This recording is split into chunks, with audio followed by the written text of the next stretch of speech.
My கொடுத்துருங்க, my கொடுத்த சொல்லியாச்சு. இவ்வளவு பேர் நீங்க யாரை பேச விடுறது, போய் வேற யாரையாவது பேச விட்டோமா அவருக்கு பதிலா? இப்ப எதுக்கு நிக்கிறீங்க எல்லாரும்? பொதுக்கூட்டமா இது?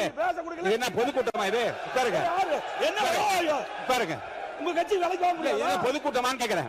இது என்ன பொதுக்கூட்டம்? உட்கார சொல்லி எல்லாரும் என்னங்க உட்கார சொல்லுங்க. இருங்க இருங்க இல்லங்க, நீங்க உங்களை அனுமதிச்சு இல்லங்க, உங்களை பேச அனுமதிச்சுட்டே இருக்கும்போது பின்னாடி நின்று குரல் கொடுத்து என்ன பொதுக்கூட்டமா நடத்துறோம்? இது அவை அந்த மாண்பை காப்பாத்துங்க, அதுக்குரிய மாண்பை காப்பாத்துங்க. உட்காருங்க, உட்காருங்க, எல்லாம் உட்காருங்க, எல்லாம் உட்காருங்க, எல்லாம் உட்காருங்க. நீங்க உட்காருங்க, எல்லாரும் உட்காருங்க, உட்காருங்க. திசை இதே இதேனா உட்காருங்க, உட்காருங்க, உட்காருங்க. எது? அப்ப நான் விதியை பின்பற்ற ஆரம்பிக்கணுமா?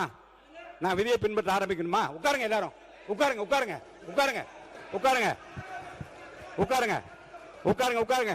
பாருங்க, மாண்பு உறுப்பினர் முன்னாள் முதலமைச்சர்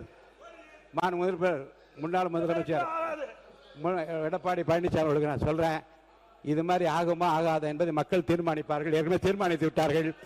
இருங்க, உட்காருங்க, உட்காருங்க. நான் முதல் நாள் இருந்து உங்களுக்கு சொல்றேன், உணர்ச்சி வசப்படாமல் பேசுங்கள். உணர்ச்சி வசப்படாமல் பேசுங்கள். 3 முறை உங்களுக்கு நான் சொல்லிட்டேன். நான் சொல்றேன், எதற்காக வேகமாக இல்ல இல்ல உங்கள் உடலை வருத்திக் கொள்ளக்கூடாது என்பதற்காக நான் சொல்றேன்.